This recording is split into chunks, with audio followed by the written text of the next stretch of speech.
Welcome to another episode of the Modern Hotelier. Today's episode is August Hospitality Hot Topics. And as our guest host, we have Jasmine Seliga from Affixify. Welcome to the show, Jasmine.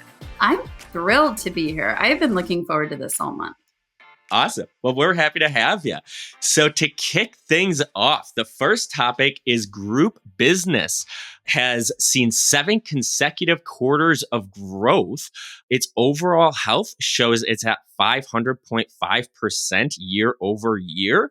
And 22 of the top 25 US markets have achieved 100% or more in overall performance compared to the same time in 2023. Jasmine, starting to you first. What are we thinking here about group business going up? Oh my gosh. Well, first, I think stating the obvious, anyone reading this is excited because post-pandemic, it's like, okay, conferences are back, right? No more online conference situations. Also, I think it's interesting, like 7 quarters. So we could really just say we've almost hit 2 years of growth. Got to say, some of those locations were intriguing. I mean, Vegas being the top, I could see that, but like Detroit being in there, I thought that was really great. David, what do you think? Yeah, same here. So for me, obviously you're going to expect Vegas to be on the list, but you look at Seattle being number 2.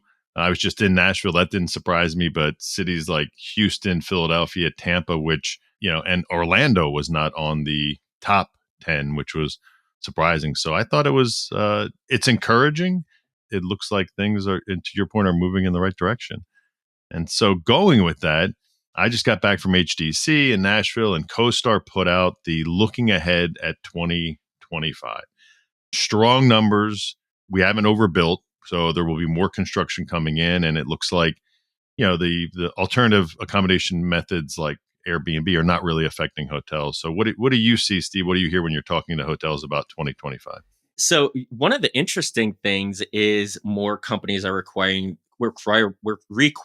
their employees to come back to the office. So I think we're going to see an increase in, people going to see potential clients. So increased business travel, like we kind of talked about previously.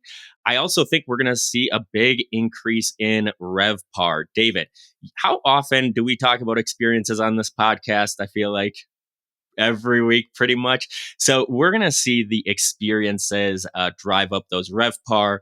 And then I'm looking ahead even to 2026 here. We got FIFA coming in 2026. So we're going to see a ton of international travel, I think, going out into Europe more, but also a lot of international travel coming into the US. Jasmine, what do you think? First of all, I was like, 2026 is going to be great, especially for those of us here in Texas. So interestingly, I noticed the article talked about the experience culture.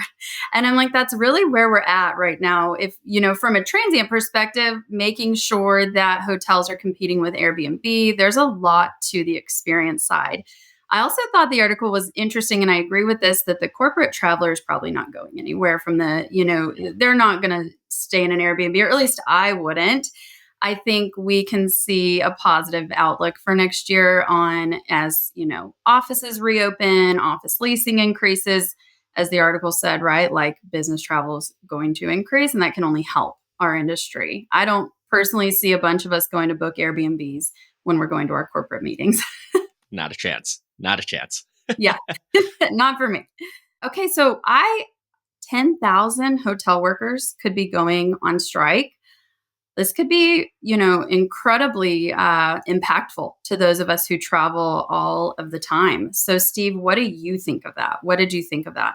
So what I read was around 66 hotels, and it varies. I mean, it's from Boston to Hawaii are going to be affected by this. Workers want better standard. It's ranging from housekeepers to really everybody in the hotel. And I feel like guests are almost going to have to temper their expectations again, like they almost did during COVID, right? We're going to have probably more limited service amenities, limited service for housekeeping, the experiences that these hotels maybe normally do with hyper local experiences, things like that. Maybe we won't have that guide to go on that guided brewery tour or something like that. So I think we're going to have to kind of expect almost what we did during COVID for these certain hotels. David, what do you think? Yeah, we've touched on it a couple times over the past couple of months that, we're back to pre-COVID numbers and in some cases exceeding them. And, it's really a question of the industry waking up and really kind of making sure that the wages are correct and they're figuring out ways to attract not only in the housekeeping staff, making sure that people know. And we asked this question, if you're going to on the podcast, if you're going to get into hospitality, what's some advice and making it a career for people. So I think, when you read the article, you can look at some of the cities, a lot of them in California, a very strict union type, properties. But, let's hope that ownership and management companies can come together and make sure that they do whatever they can to solve this issue and even start to use some technology that can help solve the issue. So speaking of hotels and interesting things, hotels are now getting into creating Spotify playlists. So whether it's the bartender giving you something or you're out by the pool, I think this is pretty cool and it's a way to discover new music. Have you seen this or experienced it, or what do you think, Jasmine? Okay, I haven't experienced it on the music side, but when I think about this, I'm like, what's smart marketing to touch on the five senses? I know we stayed at a resort in Mexico 10 years ago, and we still talk about the smell of that lobby being so amazing if we could like bottle it up. So I think this goes along with that. If you can get to the five senses and, so hearing a song, what a wonderful way to stay in the mind of your guest after they leave. I know we talk a lot about how do we get guests back in the door, and percentages can be somewhat low because especially when you're, traveling for personal reasons, you want to go to different places. But if you have that playlist and you're listening all the time, you're like, oh, maybe I should go back there because, as the article said, right, like that's a vibe. I feel a little old to say that, but I think it's really intriguing to me. And as someone who prefers experiences over things, I'm like, I'm all about that. So I think we should even take it to the next step and like start selling your lobby scent to your guests, My opinion. I don't know. What do you think, I Steve? love that.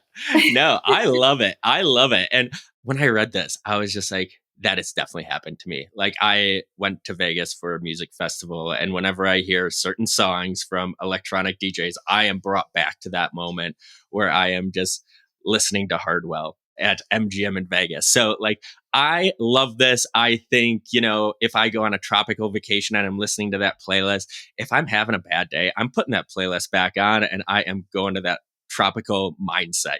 So I am all about it. I think it brings that feeling, that connection back home with the guests, and they get to bring it back from vacation. So I'm all about it. I love it. David, do you have anything extra on this one? Have you ever experienced it? No, I haven't yet. I've heard a lot about it. The one thing I equated to is, whenever I get in an Uber and they ask me, what do you want to listen to? And I said, whatever you want to listen to, because then I kind of can just get like a unique perspective, because I could just say what I like, but what's the fun in that? If I can get something new and different and get exposed to that, I think that's a pretty cool way to do it. Yeah, absolutely. All right, so this is a fun one. Mercedes-Benz is opening up their own skyscraper. It's going to be 67 stories, mixed use luxury tower with condos, offices, wellness spaces, hotels, and other amenities. Bentley is also looking to build another tower in Miami with 62 floors. Is this going to be a new topic? I heard the Bentley one, you're going to be able to drive your hotel into an elevator and it will take your whole car up to your room. We're all about experiences. Are we going to see more of companies like Mercedes and Bentley and, these bigger companies get into the hotel business and creating these unique experiences? David, what do you think? Yeah, well, Jasmine's going to like it because apparently they're going to have the new car smell in the lobby. So when you walk in, it's going to smell just like a brand new Mercedes. Yeah, look, this is smart stuff. People like to buy what they know, and when you have a brand like Mercedes, you think of elegance and you think expensive. And so this is a smart move. I mean, there's been a lot of players who've tried to associate, and we won't get into politics, but names of people and brands and things of that nature. And I can't wait to see it and see how it's different from others. But I think that will be the key. What do they do that's unique from just putting the Mercedes name on it and being another kind of high end luxury hotel? So I'm looking forward to seeing what they do. Jasmine? Yeah, I think anytime a brand that's so good at something, right? So Mercedes, they make cars and they make beautiful cars, veers into another area, there's a lot of expectation from consumers to be sure that this is going to meet, standard. Reading about it, I think it sounds phenomenal. I think, bringing in both the apartment style living, but also a luxury hotel and all of the amenities, especially in that market, I think it's smart. I do think they just have a high expectation to meet, being Mercedes, right? You don't just slap that logo on anything. And so I do think it will be cool. That will definitely make my list. Cannot say that the Bentley car elevator would make my list. That sounds possibly like something I would hate. But it sounds, I think it's intriguing. And I think that Mercedes is probably going to do it very well. Or hopefully they've partnered with, companies that will help them do this very, very well. So Absolutely. I think, so kind of moving from Mercedes, right, like a huge luxury tower, to boutique hotels, smaller boutique hotels in our space. This article that we're going to end on today talks about the top 10 boutique hotels in the United States. My first thought was, these are not the properties I would expect in the best way. I actually loved kind of reading the take in this article on, for me as a business traveler, a lot of these sound great, but like as a personal traveler, I'm like 24/7 butler. That sounds awesome. Property in Utah, free breakfast. That sounds awesome. So I learned so much from this article, and I think it's unique and intriguing that this actually brought up properties that we may not read about every day in the news. What did you think, Steve? I loved it. The number one hotel was a hotel in Florence, Alabama, and it was a 10-room hotel. Like, I read about the experts. They had like 15 experts, but these experts must have done a lot of research on this. But I love the variety of hotels. You had the one in Alabama, and then you had one in North Carolina that was number 2 that looked like high end on the water.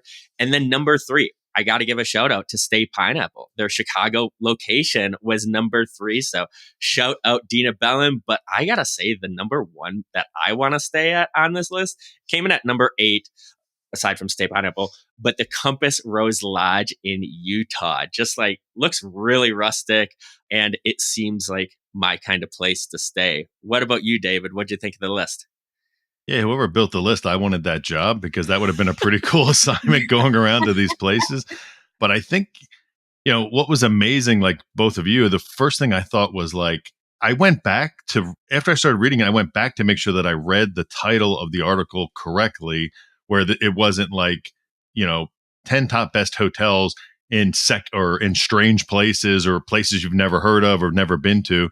And so for me, this is it's great exposure for those boutique properties, because we've talked about it a lot, but people are looking post-COVID for just the uniqueness, whether it be, the glamping stuff, which we're going to be covering soon, or just, high-end luxury, like we just talked about Mercedes. People are looking for these unique experiences. And so, if you've got, and I didn't check rates, but, why wouldn't you want to stay at one of these boutique hotels rather than staying at I won't say the brand, a branded, roadside property. So I thought it was pretty awesome. It was pretty cool. I agree. David, we got to do the Modern Hotelier top 10 hotels, and then we can that'll be our excuse to travel around the country.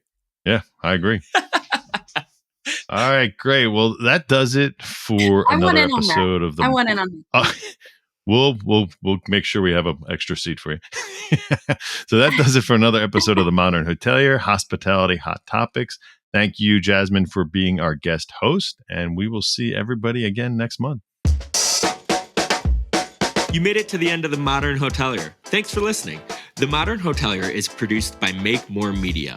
Make sure to like and subscribe if you're listening on YouTube, or subscribe wherever you get your podcasts. If you know a guest or sponsor that would be a good fit, feel free to email us at hello@themodernhotelier.com. If you'd like to get some Modern Hotelier merch, click the merch button on modernhotelier.com or click the link below. Thanks and have a great day.